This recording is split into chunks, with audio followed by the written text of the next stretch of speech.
नहीं, बात ये है कि जब बांग्लादेश में भी हमारे अल्पसंख्यक भाइयों पे अपराध हो रहे थे, हम उसकी भी कड़ी भर्त्सना कर रहे थे।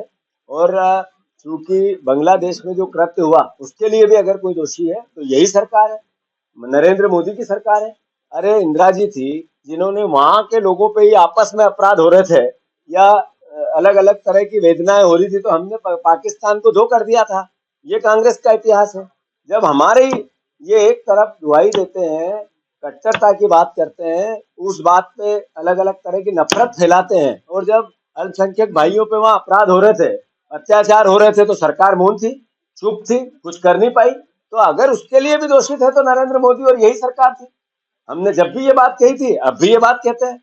जहां तक सवाल है कांग्रेस पार्टी की नीति की, अल्पसंख्यकों की रक्षा सरकार का दायित्व है।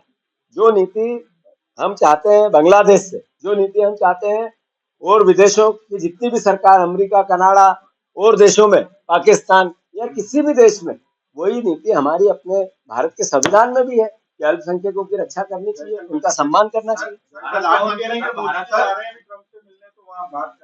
कौन कह रहा है? मतलब जयशंकर जी, जैसा कि सर्वविदित हुआ कि कितने दिन तक उनको मोदी जी को ट्रम्प जी की शपथ में बुलाए, इसके प्रयास करते रहे और देश को समझाते रहे। अब उनकी बात पे कितना भरोसा कर सकते हैं? जो अडानी जी है, जो और भी लोग हैं भारत सरकार में महत्वपूर्ण पदों पे भी हैं, उनके खिलाफ अमेरिका ने नोटिस दे रखा है, वारंट इशू कर रखा है। मैं मानता हूं कि देश के प्रधानमंत्री का सम्मान रहना चाहिए, देश का सम्मान है। वो वहां जाके क्या बात करते हैं और यहाँ क्या देते हैं, उसका समझ में आता है रिजल्ट। तो रिजल्ट अभी हमारे देश के नागरिकों का अपमान हुआ है। अब वो बात क्या करेंगे कि अपमान क्यों किया, या बात ये करेंगे कि अपमान किया तो माफी मांगो। अगर ट्रंप माफी मांग लेते हैं तो मोदी जी सफल, हम उनका नागरिक अभिनंदन करेंगे। और अगर ऐसा नहीं करते हैं तो विदेश मंत्री झूठ बोल रहे हैं। ट्रंप जब भारत आएंगे तो कांग्रेस विरोध करेगी क्या ट्रंप का भारत दौरे का? भारत माता का अपमान करने वाले हर व्यक्ति का, हर नागरिक का, विश्व में कहीं रहता हो, किसी पद पे हो, कांग्रेस पार्टी विरोध करे। मोहन यादव राज्यस्तरीय स्तर पे थानों की आप पुरस्कृत करेंगे किस बात के लिए? इस बात के लिए कि पुलिस वाले मार खा रहे हैं। इस बात के लिए पुरस्कृत करेंगे कि अपराध सबसे ज्यादा थानों में घुस घुस के बीजेपी के नेता मारते हैं, और जो पुलिस मार खा ले उसको सम्मानित करेंगे। मोहने कल एक चिट्ठी लिखी थी, मुझे दुख है, मीडिया के साथियों से मैं माफी मांगते हुए ये बात कहना चाहता हूँ। लोकतंत्र चौथा स्तंभ है, और विपक्ष को जब तक मीडिया ताकत नहीं देगा, विपक्ष अपनी भूमिका नहीं निभा सकता, सही नहीं निभा सकता। आप लोगों की सहायता विपक्ष को और जनता को ताकत देती। मैंने कल मुख्यमंत्री से आग्रह किया कि मुख्यमंत्री जी, आपके गृह मंत्री से हिसाब पूछो एक साल का कि किस तरीके से उन्होंने काम किया। मैंने 10 घटनाओं का जिक्र किया जिसमें पुलिस मार खाती हुई थी, मेरी चिट्ठी में है। पर मुझे दुख है, मैंने सारी जितनी चैनल है मध्य प्रदेश की, मैं देश की चैनलों को इसके लिए नहीं बोल सकता, जितने अखबार है देश के, एक में भी एक भी लाइन नहीं है। इसका मतलब है कि जो अपराध हो रहे हैं उसमें हम आंख मूंद लें, ये मुझे आशा नहीं थी इस बात की। इसलिए कि हमारा मुख्यमंत्री, गृह मंत्री एक है, गृह मंत्री का कार्यकाल काले अक्षरों में लिखा गया। अगर उनको नंबर देने पड़े तो -100 मिलते हैं। फिर भी अगर मीडिया आवाज नहीं देगी विपक्ष की आवाज में, तो फिर इस सरकार को पता कैसे चलेगा कि यहाँ ये सरकार से अपराध हो रहा है। अरे मुख्यमंत्री जी विदेश जाते हैं, पर्यटन करते हैं, कभी बैटरी की गाड़ी में घूम के लंबा चलते हैं, उसके किस्से सुनाते हैं, कभी ट्रेन में, मेट्रो में, वो कौन से बुलेट ट्रेन में बैठ जाते हैं, उसके किस्से सुनाते हैं। एक मुख्यमंत्री का बुलेट ट्रेन में बैठना या फास्ट कार में बैठने का पर्यटन करने गए? अरे आप गए तो क्या दिया आपने? प्रेस कॉन्फ्रेंस करके प्रदेश को बताया कि मैं इतने दिन जापान जाके आया तो ये प्रदेश का भला होगा? आपने इतनी इन्वेस्टर मीट की, मैं चुनौती देता हूं मुख्यमंत्री जी को। आपने जब से आप मुख्यमंत्री बने हो आज तक जितनी इन्वेस्टर मीट की, सिर्फ कर्ज लेके सरकार के पैसे का दुरुपयोग किया। नहीं तो मैं साक्षात्कार करने को तैयार हूं कि आपने इतना किया तो कितना मिला, कितने रोजगार मिले, कितनी आपको इंडस्ट्री मिली। जो इंडस्ट्री है वो समाप्त हो रही है।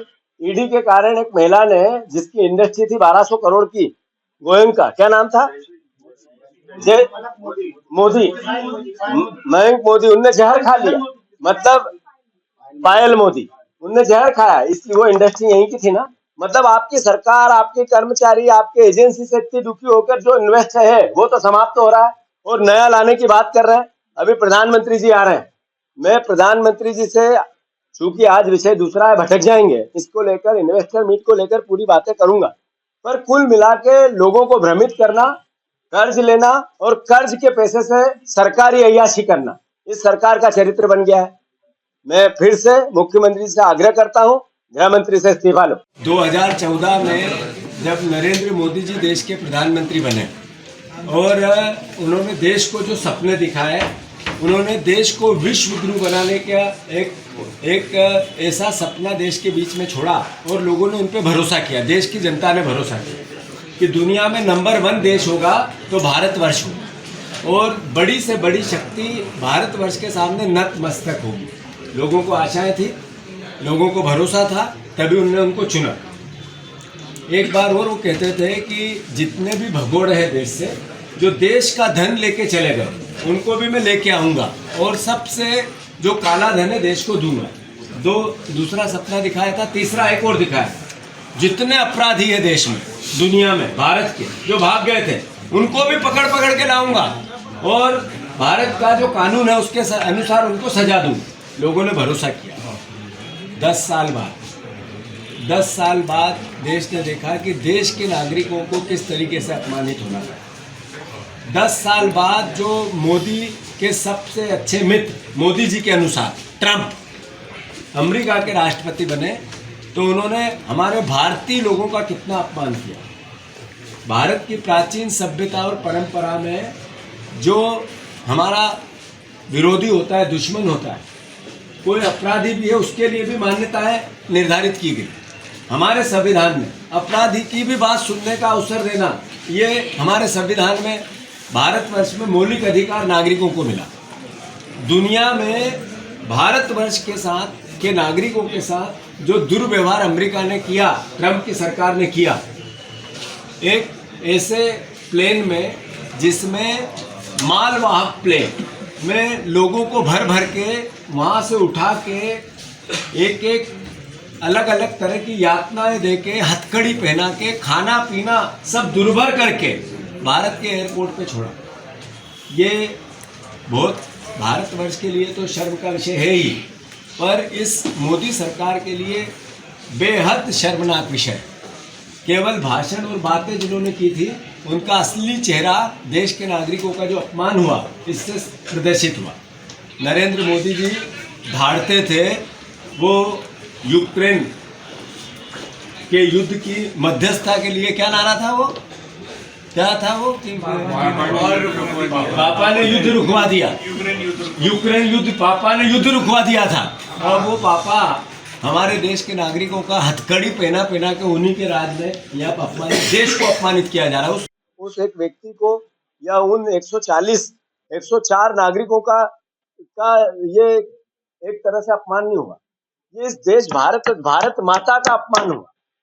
और भारत माता का अपमान करने का अगर किसी ने घृणित पाप किया तो ये आज की सरकार ने किया। कांग्रेस पार्टी ने पूरे देश में, जिसमें 19 महिलाएं थी, 13 बच्चे थे, जो महिलाएं और बच्चे थे, ये एक अपने आप में सरकार की कूटनीतिक विदेश नीति का जो फेल्यूर होता है, जो काला एक टीका है देश की इतिहास में बनेगा कि आज, इससे पहले आज तक कभी किसी देश ने भारत के नागरिकों के साथ ऐसा नहीं किया था जो अमेरिका ने इस वक्त मोदी सरकार के रहते हुए भारत के नागरिकों के साथ किया। मैं अनुरोध करना चाहता हूं कि 40 घंटे तक हथकड़ी में रखना और खाना पीना भी दिया या नहीं दिया, दिया भी तो हथकड़ी में दिया, मतलब इस तरह का व्यवहार अपने आप में शर्मसार करने वाला है। हम अमेरिका की, उसकी सरकार की, ट्रंप सरकार की भर्त्सना करते हैं और नरेंद्र मोदी जी जो अपने आप को भारतवर्ष को विश्व गुरु बनाने की बात करते हुए वोट लिया था, जिन्होंने अपराधियों से लेके भारत का डंका हर क्षेत्र में बोलेगा, उसके अलग अलग तरीके से भाषण और मीडिया मैनेजमेंट किया था, उसका कैसा पटाक्षेप हुआ है ये देश देख रहा है।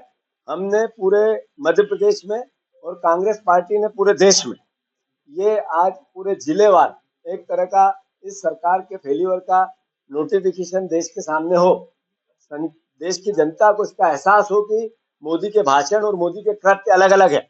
और अमेरिका ने जो अपमान किया उसके लिए अगर कोई अपराधी है, कोई दोषी है, कोई, तो ये मोदी सरकार है। ये हम देश के नागरिकों के सामने अपनी बात रख रहे हैं। इसके लिए भी भोपाल में भी एक आगे थोड़ी आंदोलन है, ऐसा ही पूरे प्रदेश में हर जिले में है। और मैं मानता हूं कि ये दुर्भाग्यपूर्ण है, क्योंकि देश के प्रधानमंत्री भी हमारे ही प्रधानमंत्री, देश के प्रधानमंत्री, देश का मुख्यमंत्री, देश की सरकार देश की होती है। सत्ता और विपक्ष एक लोकतंत्र की भूमिका हो सकती है, पर चूंकि हमारे प्रधानमंत्री हमारी सरकार के रहते हुए इतना अद्भुत अकल्पनीय अपराध हुआ है, इसकी हम निंदा करते हैं सरकार की भी। और मैं प्रधानमंत्री जी से बिल्कुल आग्रह करता हूं कि देश से इस कृत्य के लिए वो भी माफी मांगे। ये अपराध देश का अपमान है, भारत माता का अपमान है, और अपमानित जब देश हुआ है तो उसके लिए देश की सरकार दोषी है। धन्यवाद। अमर उजाला जीवांजलि के सारथी की मदद लें और महाकुंभ में स्नान जरूर करें।